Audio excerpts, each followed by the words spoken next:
অসম জাতীয় পৰিষদৰ একমাত্ৰ পাৰিষদ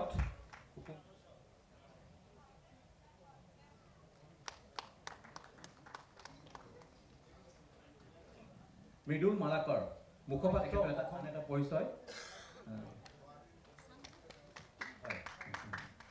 জফিকুৰ ৰেহমান এখেত সম্পাদক অসম তৃণমূল কংগ্ৰেছ কমিটি আৰু এক্স ইলেক্ট্ৰিক আঞ্চলিক পঞ্চায়তৰ হাজো ব্লক প্ৰণীতা মালাকৰক মই মঞ্চলৈ আহিবলৈ জনালোঁ।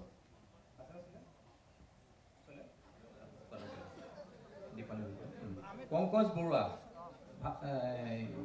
উপসভাপতি হাজো ব্লক কংগ্ৰেছ কমিটি নন্দেশ্বৰ মালাকৰ প্ৰাক্তন সাধাৰণ সম্পাদক হাজো ব্লক কংগ্ৰেছ কমিটি আন এটা পৰিচয় জফিকুৰ ৰেহমান এখেত সম্পাদক অসম তৃণমূল কংগ্ৰেছ কমিটি। যেহেতু মই অসম জাতীয় পৰিষদৰ দলৰ কাৰ্যকৰ্তা আছিলোঁ, কিন্তু দলৰ যিটো মোৰ প্ৰতি থকা আস্থা সেইটো মই দেখিবলৈ নাপালোঁ। দলে বিভিন্ন সময়ত বিভিন্ন ক্ষেত্ৰত মোক উপেক্ষিত কৰাৰ পিছত মই সিদ্ধান্ত লৈছিলোঁ পদত্যাগ কৰাৰ। তাৰপিছত তেওঁলোকৰ পৰা কোনো সদুত্তৰ নহাৰ পিছত আজি সিদ্ধান্ত ল'লোঁ যে ভাৰতীয় জনতা পাৰ্টিত আনুষ্ঠানিকভাৱে যোগদান কৰাৰ এটা সিদ্ধান্ত লৈছিলোঁ। আৰু সেইটো মাননীয় মুখ্যমন্ত্ৰীৰ যিটো অসমত বিকশিত অসমৰ প্ৰতি আগবাঢ়িছে, তেখেতৰ যিটো অসমীয়া জাতিৰ প্ৰতি কৰ্মস্পৃহা, সেইখিনি দেখিয়েই মই আচলতে ভাৰতীয় জনতা দলত আকৰ্ষিত হৈ মই আজি ভাৰতীয় জনতা দলত আনুষ্ঠানিকভাৱে যোগদান কাৰ্যসূচী আগবাঢ়িছোঁ। একমাত্ৰ পৌৰ নিগমৰ পাৰিষদ আপোনালোকে যদি জাতীয় পৰিষদৰ পেজ বা তেনেধৰণৰ জাতীয় পৰিষদৰ যিখিনি ক্ৰমণিকা সেইখিনি যদি লক্ষ্য কৰে, কিন্তু তাত মই পাৰিষদ হিচাপে কোনো ধৰণৰ গুৰুত্বতা নাই বা মোক সেইটো ক্ষেত্ৰত সেয়া প্ৰতিপন্ন কৰোঁ। গতিকে যিটো দায়িত্ব দলত মই বা দলৰ প্ৰতি যিটো আস্থা ৰাখি জইন কৰিছিলোঁ, দলৰ প্ৰতি যিটো বিশ্বাস আছিল, সেইটো কিন্তু তেওঁলোকে মোক দিব নোৱাৰিলে। যাৰ কাৰণে মই আজি জাতীয় পৰিষদ ত্যাগ কৰি মই আজি ভাৰতীয় জনতা পাৰ্টিত যোগদান কৰিবলৈ আগবাঢ়িছোঁ। আমাৰ দলটো ভৱিষ্যত আন্ধাৰ, যিটো জাতীয় পৰিষদ ভৱিষ্যত আন্ধাৰ। তেওঁক আমি সেইখিনি ক্ষেত্ৰত কোৱা হৈছিলে যে আপুনি সভাপতি হিচাপে, কিন্তু ডিব্ৰুগড়ত আপুনি এম পিৰ ক্ষেত্ৰত আপুনি বিশেষ আগবাঢ়িব নালাগে, MP টিকেট আপুনি MPত খেলিব নালাগে, কাৰণ আমাৰ দলটো চালুকীয়া। যদি কিবা কাৰণত আপুনি হাৰি যায়, গোটেই দলটো অসমত নাইকিয়া হৈ যাব।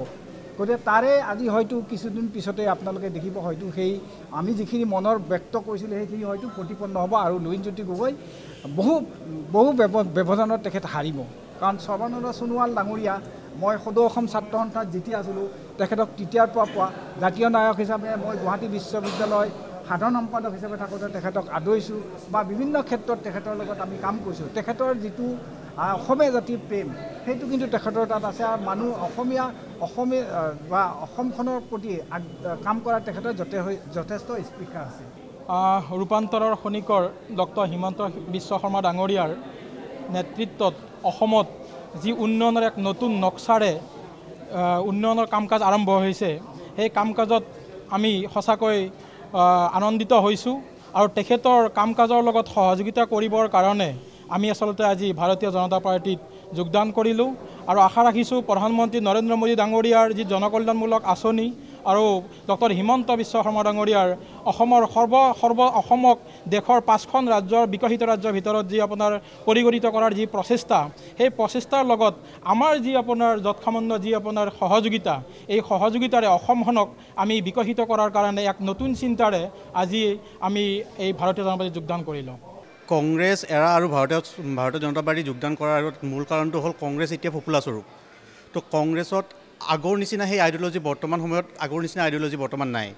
আৰু কংগ্ৰেছ দলটোক বেয়া হৈছে কিছু সংখ্যক নেতাকৰ্মীৰ কাৰণে। কিছু সংখ্যক নেতাকৰ্মীয়ে নিজৰ মনোপলি ক্ৰিয়েট কৰি তেওঁলোকে আগৰ যিখিনি কৰ্মকৰ্তা, যিখিনিয়ে একো স্বাৰ্থ নোহোৱাকৈ অকল দলীয় কামবোৰ কৰি গৈছিলে, সেই হিচাপে দলীয় কামবোৰ কৰা হিচাপে তেওঁলোকে যিবোৰ মৰ্যাদা পাব লাগিছিলে দলত, সেই স্থানবোৰ তেওঁলোকে নাপালে। নোপোৱাৰ ফলত আজি কংগ্ৰেছ দলটো দিনক দিনে ভাঙি গৈ আছে।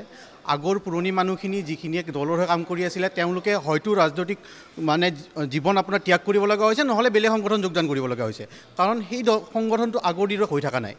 তো গতিকে আজি সেইটোৱে কাৰণ মই আগৰ পৰা এনজয় কৰি আহিছিলোঁ এই বহুতবোৰ বস্তু আমি দেখিলোঁ অবজাৰ্ভ কৰিলোঁ ছিনিয়ৰখিনিৰ লগতো দেখিলোঁ মোৰ নিজৰ লগতো ঘটিছে এনেকুৱা যিবোৰ আপোনাৰ কাম কৰিব বিচাৰিলে তেওঁলোকৰ অসুবিধা অৰ্ডাৰ ল'ব লাগিব সুধিব লাগিব তো ৰাইজৰ হকে কাম কৰিব লাগিলে যদি তেওঁলোকৰ অসুবিধা হয় কিবা এটা ষ্টুডেণ্টৰ কাৰণে প্ৰগ্ৰেম এটা কৰিব লাগিলে যদি তেওঁলোকৰ পাৰ্মিশ্যন ল'ব লাগে আমি নিজা হিচাপে পদত থকাৰ পিছতো কৰিব নোৱাৰোঁ তেতিয়াহ'লে সেইটো সংগঠনত থাকি পেলাই লাভ কি তেওঁলোকে নিজৰ মানুহখিনিক নিজৰ কিছুমান ভিতৰুৱা দল সংগঠন গঢ়ি উঠিছে তেওঁলোকৰ মানুহখিনিক কাম কৰিবলৈ দিয়ে তো সেইবোৰ আমাক পিছুৱাই ৰাখে বা আমাক আগবাঢ়িবলৈ নিদিয়ে লবি চলাই তো এইবোৰৰ কাৰণে আজি সংগঠন ত্যাগ কৰিব লগা হয় আৰু আজি যিটো অসমৰ উন্নতিৰ পথত আগবাঢ়ি গৈ আছে ডক্টৰ হিমন্ত বিশ্ব শৰ্মা ডাঙৰীয়াৰ নেতৃত্বত আজি যিটো অসমত নতুন নতুন জনকল্যাণমূলক আঁচনিবোৰ আগবাঢ়ি গৈ আছে সেইটো কাৰণে এইবোৰ দেখি ৰাইজৰ হকে কাম কৰিবলৈ আজি ভাৰতীয় জনতা পাৰ্টি যোগদান কৰিলোঁ